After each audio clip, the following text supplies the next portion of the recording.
Hey guys, and welcome back to Rooted Convos with me, Josie Say. So today we're gonna crack the mystery of where Hushpuppies actually came from.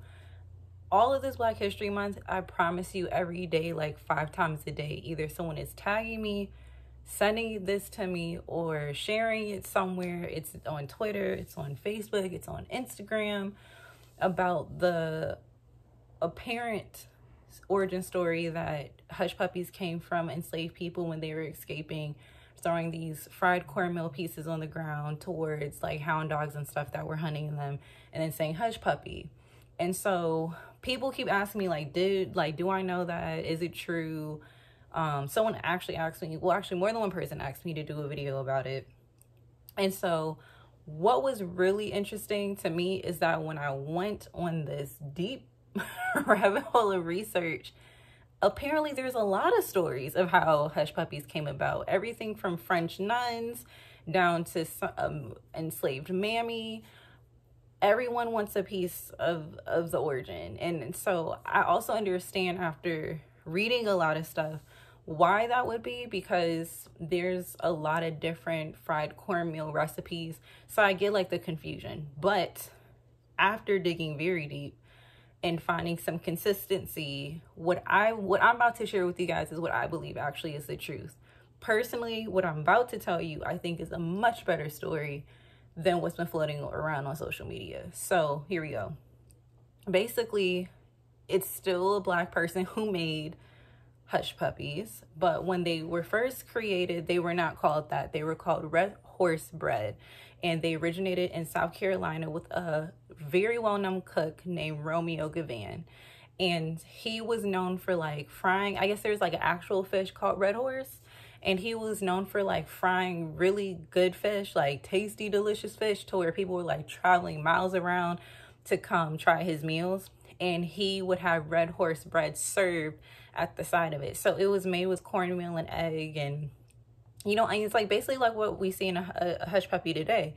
And so people thought like it slapped so good to where they were just like begging him for the recipe. Like you had wives running up to him like, yo, I gotta make this for my man when I get home. Like, what do you do? Put in it? And he would just, you know, give people the recipe of how to make it. But that's really like the first known space of like where hush puppies were formulated. So now here comes the question, where the heck did hush puppy, the term, come from if it's originally called red horse bread? Unfortunately, there's not much information about who exactly coined the phrase or why it was coined.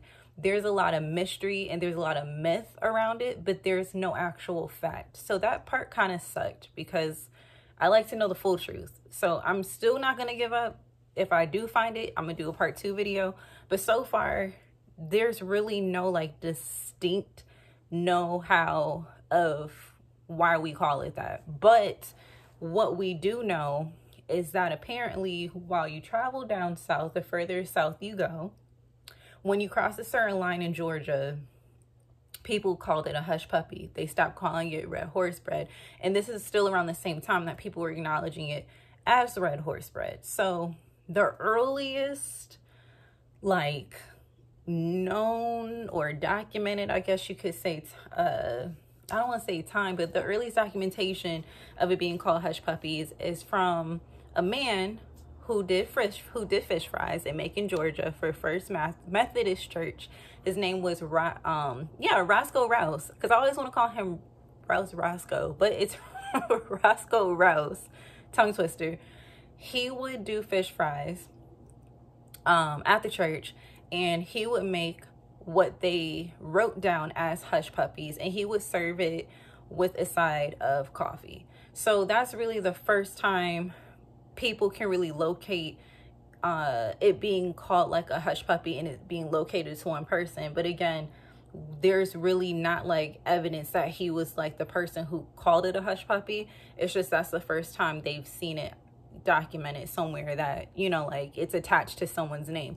We still really don't know why it is that. So I'm not knocking necessarily that maybe the story floating around doesn't have like, you know, like it may have some weight, but from what I can see, it's really free Black people who did this. And to be honest, I really would prefer giving honor to someone who got a name out for himself.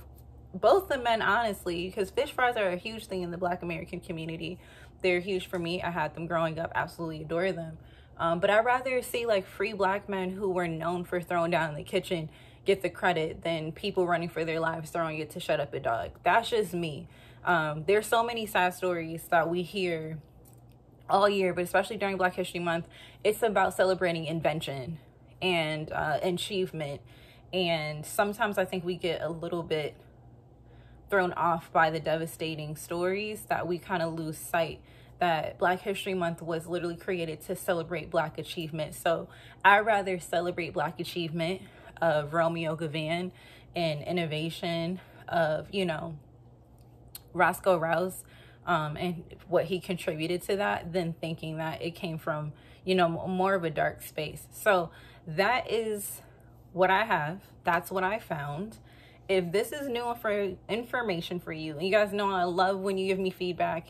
If this is new, let me know. If this was like a first time hearing this information, also let me know that, because again, the other story has just been floating around everywhere. So I just wanted to know for myself, was it true? But I'm still happy to know that, you know, it's a part of Black culture and Black history. So make sure to subscribe. I'm so tongue-tied today, guys. But make sure to subscribe. Send it to a friend and share it to your Facebook. Share it to your Twitter. Share it to your Instagram where you see this happening. Share the link when you see it shared and let them know like there is a different truth out there to this and a more historically accurate truth. So I'll see you guys soon back on Rooted Convos, and we'll see what we're going to dig into next time.